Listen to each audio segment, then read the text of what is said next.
Hey beautiful people, welcome back to my channel. I hope you guys are doing well. So in this video we're going to be looking at how to apply for a Canadian citizenship.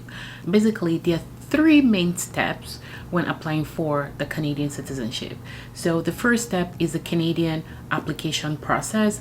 The second is the citizenship interview or the citizenship test, and the last main step is the oath of ceremony or the citizenship ceremony process. Now these three main steps, they kind of have subdivisions, so let's focus on the first one that has to do with the citizenship application process. Now when applying for the citizenship application process, I will need you to gather all your required documents. So in talking about all your required documents, we're looking at first and foremost your PR card, because your PR card is proof that you are a permanent resident of Canada and you stand a chance of applying for a citizenship. Without the PR card, I'm sorry, you cannot even decide to delve into this whole process, right? So eligibility check is having your PR card ready. The second one is to also make sure that you filed taxes for the last 3 years, and you need to make that available as well. The next one is to make sure that you have been physically present in Canada for 3 years out of 5 years, right? You have to make sure you've been here for 3 years or more or less 1,096 days before you decide to proceed with wanting to apply for Canadian citizenship.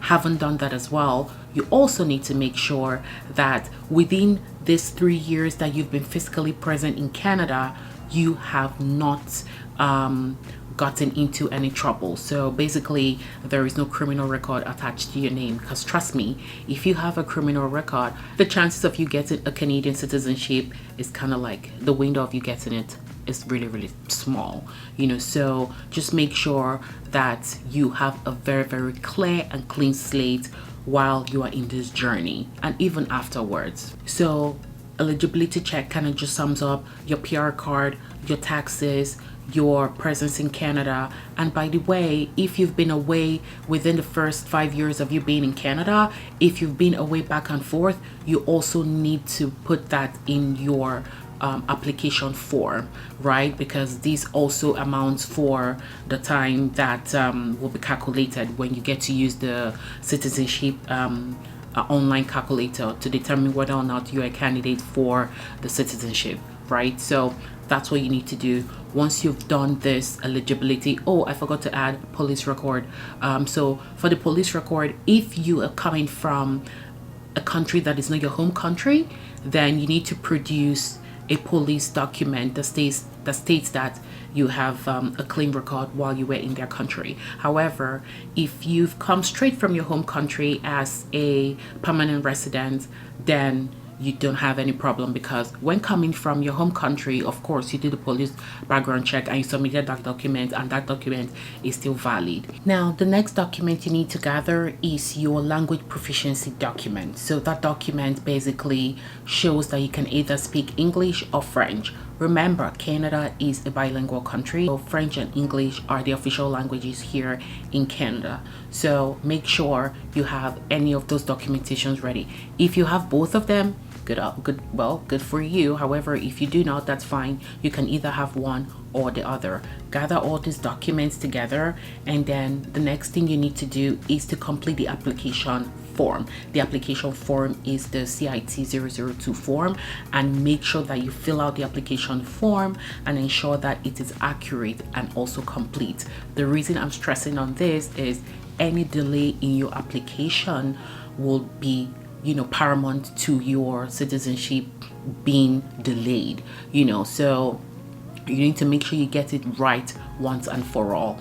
Now after you fill this form, the next thing you need to do is to go online and pay the fee. The fee varies from a single individual to a family, so it depends. You'll see it on there how much it is for an individual. For an individual, I think it's about a total of $630. However, for a family, this is a different amount, right? So you need to fill that out and pay online, and then submit your next thing you need to do is to submit your application online or by mail to the designated address. So I would strongly advise you do all of this online, submit all your documents online, because having any paperwork, it's also good, it depends on your kind of person, but online, I've come to realize, like, things that are being done online seems to go much more faster than if you send it off by mail. Now, that is the first process or the first step in, getting your citizenship in place. Now, the next step, like I said, is the citizenship test. Now, there are also several subdivisions to this, but I will just wrap it up and say, in summary, what you need to do to prepare for your citizenship test is, after you've received your AOR, which is an acknowledgement of receipt from the case officer handling your form, or from, let's just say, our IRCC, stating that they've received your application that you've submitted via mail or online, then they will tell you they're working on it, and in another couple of weeks, a month, depends on whoever is handling your case, they will come back to you and they will give you a set date for the exam, the test. Now, one thing to know about the test is that it's 20 questions. These 20 questions are multiple choice questions, and all the answers can be gotten from the Discovery Canada handbook or guidebook. Now, once they've scheduled you to write your test, they'll send you a link of the Discovery Canada handbook. You go into the link. There is a verbal, there's an audio link. Sorry, not verbal. There's an audio link, or there's a written version that you can just download, and then just, wherever you are, if you have a few minutes in the day, you can just skim through, just read it properly. Or if you're just on your way home, you can just plug it in and just listen. Or if you just have any free time, whatever you feel you're comfortable, it depends on your kind of person. Whatever you feel, you can listen or you can read.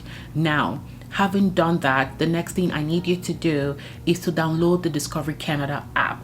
There's an app that has all the questions for all the segments, right? So you need to constantly study that. If you feel like you're very good, you've outgrown that app, go online and look for practice questions. What I'm going to do, I'm going to put a link of some practice tests in my description box, so you can just go on there and click on it and, just, have a field day, have at it, right? But make sure you practice. But at the end of the day, one thing to also note is, out of 20 questions, you're required to pass only 15. So if you decide to go the whole 20 yards, then you're good. 20 over 20, that's perfect. If you fall below 15, if at the end of the day you do the test and you get 14, then you'll have to resit the exam. Again, I'm not sure if I mentioned this before, but those 20 questions are multiple choice questions, and there are also a yes and no questions, a couple of questions that are yes and no in there. So you got to be very careful, read to be very sure of what the question is asking before you respond. Okay, don't feel like, oh, you know this and you respond. It could maybe be a trick question. So you need to read it properly to ensure that you have the thorough knowledge before you can just press that ABCD button or that yes or no button. Okay. So having done that, once you sit for the test and you're done, then the next thing you need to do is to go ahead and wait for you to be scheduled for the citizenship ceremony. This is assuming you've passed the exam now, right? So once you've passed the exam, they'll get back to you. Most of the time the exams are done virtually. Since COVID, most of the exams are being done virtually, right? But I think things are changing up now in 2024. It might just be in person. You never know. But regardless, just make sure you're ready, right? So the next step, like I said, is the citizenship ceremony, where again, most of the time it was done, like 90% of the time it was virtual.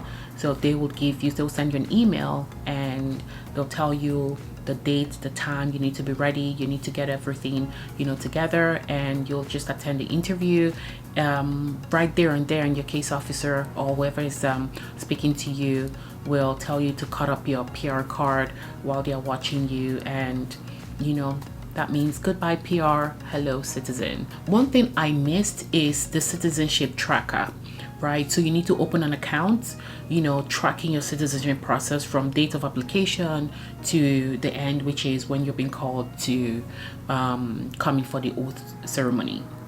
Now, one thing I noticed with my application was that the citizenship tracker was kind of slow. I got it wasn't updated on time.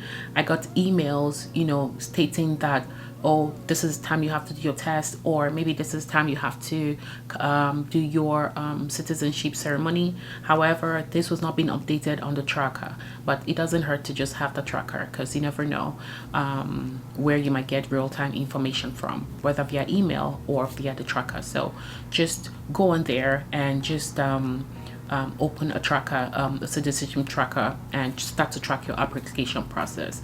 It depends. It varies from people to people. Some people get everything done in the space of 3 months, while some it takes like 6 months or even close to a year. So never mind if yours is being delayed. Just make sure, like I said, you have all your documentations ready in order to avoid any further delay in your application process. So yes, that pretty much wraps everything that has to do with the application for citizenship.